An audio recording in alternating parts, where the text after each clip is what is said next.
اس لیے یہ کولونائز بہت زیادہ کیا رہا تھا، یہ بیچارہ بہت کولونائز ہے۔ زبان میرے خیال میں نیوٹرل اور سیکولر چیز ہے، لیکن اس کو کچھ لوگ جانور بناتے ہیں تو کچھ لوگ اس کو فرشتہ بناتے ہیں، کہیں اس کو اس سے تہذیب جوڑی جاتی ہیں تو کہیں اس کو توقیر دی جاتی ہیں، کہیں زبان کو تہذیب کی علامت سمجھا جاتا ہے، کہیں پہ اس کو بربریت کی نشانی مانا جاتا ہے۔ تو یہی صورتحال ہم اسی کو دیکھ کر یہ ہمارے اس دھرتی جو انڈین دھرتی ہے، بر صغیر ہے،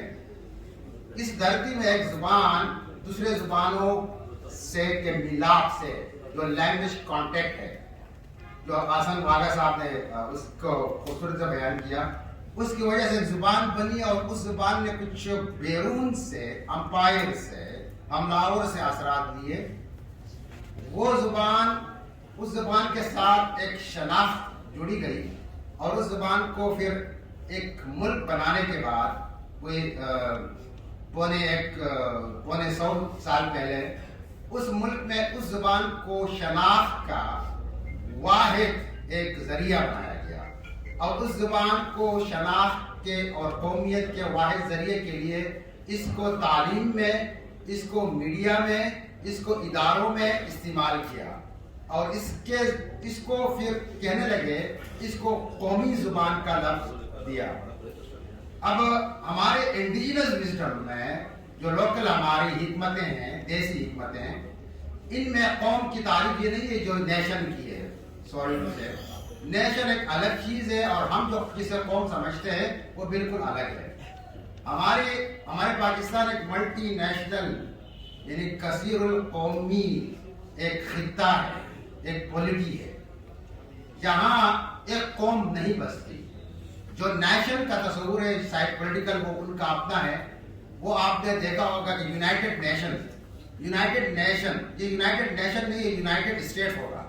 کیونکہ وہاں نیشن کی پوری سب نیشن کی ریپرزنٹیشن نہیں ہے۔ وہاں آپ دیکھیں 1 ملین لوگوں کی قوم وہاں اس کی نمائندگی ہوتی ہے، لیکن یہاں ہمارے ہی اس برصغیر کے 4 کروڑ بندوں کی قوم کی نمائندگی نہیں ہوتی۔ تو یہ سارے پیراڈائم کو اس کو شفٹ کرنا ہے، اس کو چیک کرنا ہے۔ دوسری اہم بات، ابھی دیکھیں ہماری، ہم مانے یا نہ مانے، مارجنلائزیشن ہماری لیئرز ٹو لیئر، تہہ در تہہ یہ ہے، اس ملک میں بھی ہر جگہ ہے۔ آپ نے یہاں باتیں کی اور تاثر اس سے یہ بھی ابھرتا ہے کہ آپ قومی زبانیں بناتے ہیں لیکن چند زبانوں کو بنانا چاہتے ہیں، باقی کو مادری زبان کا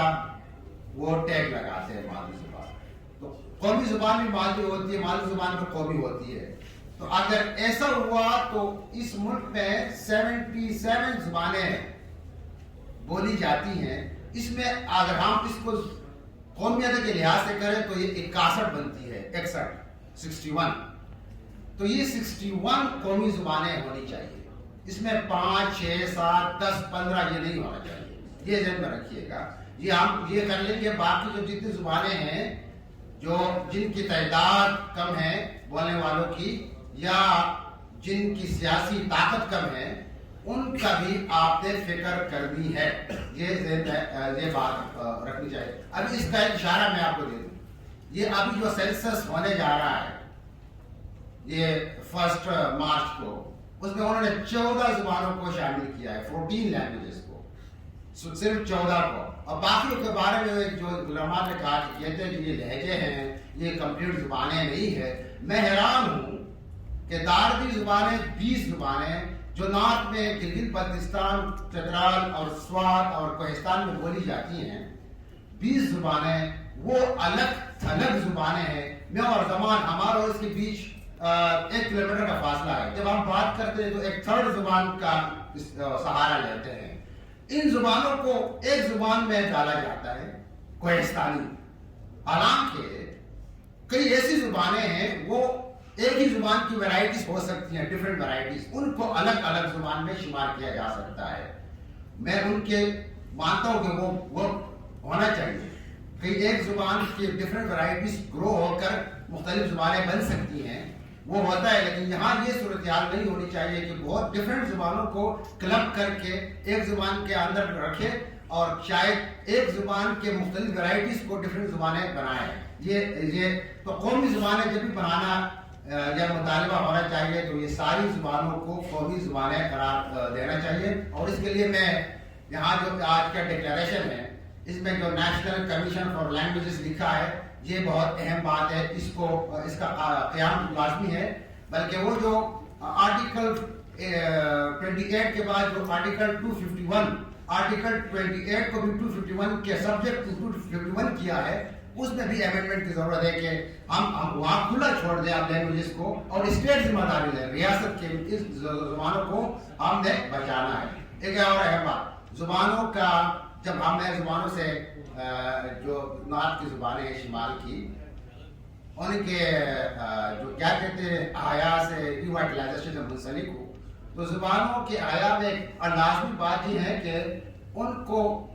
پبلک ایجوکیشن میں شامل کیا جائے، کیونکہ اس لیے ہوتا ہے کہ اس زبان کی توقیر بڑھتی ہے، گھٹتی نہیں ہے۔ میں مثال دیتا ہوں، آج میرے پرائمری کے بچے یا چھٹی کے بچے کو یا 10ویں کے بچے کو علامہ اقبال، کوئی یہ ایسے شعراء یا لکھاری اردو میں وہ بہت بڑے لگیں گے، لیکن میرا جمروز اور میرا گلزار ان کو کچھ بھی نہیں لگے گا، وہ کہیں گے کہ یہ تو گئے گزرے لوگ ہیں، کیونکہ اس پبلک ایجوکیشن نے یہ لوگ ان کے لیے ان کی توقیر گھٹائی ہے، یہ پبلک ایجوکیشن کی وجہ سے ہوتا ہے ہمارے۔ اس لیے یہ صرف پرسنالٹیز کی بات نہیں، یہ فولکلور کی بات ہے، ہمارے دیسی وزڈم کی بات ہے، جو ہمارے ریلیجیس وزڈم کی بات ہے۔ یہ سب کچھ اگر پبلک ایجوکیشن میں شامل نہ ہو تو یہ مٹ جاتا ہے، اور اب مجھے بتائیں میری زبان میں گلیشیئر کے لفظ فہیم ہے، میں اردو میں مجھے بتاؤ گلیشیئر کے لفظ ہے کوئی؟ اگر آپ میری زبان مٹ گئے تو یہ آپ نے گلیشیئر لکھتے، پھر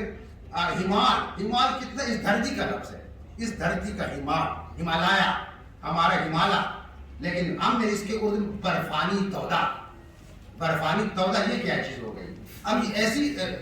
یہ کیا کرتے ہیں، اس شناخت کی وجہ سے جو ہے اردو شناخت کی وجہ سے ہم جو دھرتی کے اس درجے انڈس ویلی کے جو اپنے دیسی حکمت ہے اس کو نکالتے ہیں، عرب سے کوئی چیز لا کر اس میں فٹ کرتے ہیں تاکہ ہم ایک شناخت بنا سکیں، اور وہ شناخت نہیں بنے گی، کبھی بھی نہیں بنے گی، اور اس کو بننے بھی نہیں دیا جائے گا۔ تو میں ایک بار پھر آپ سب کا شکر گزار ہوں۔ میاں فقار حسین صاحب یہ آپ زبان کے حوالے سے ویسے بھی ہمارے ہیرو ہیں، جو آواز اٹھاتے ہیں، جو ہمارے ہیرو ہیں۔ این پی کے ہم ایسی باتیں این پی کے ساتھ ہی کر سکتے ہیں اور ان کو لتاڑ بھی سکتے ہیں۔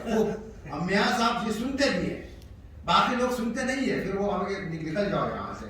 ان یہ سنتے ہیں اس لیے ہم ان کو بول سکتے ہیں اور خوب بول سکتے ہیں۔ شکریہ، تھینک یو۔ دو اس سیشن کے دو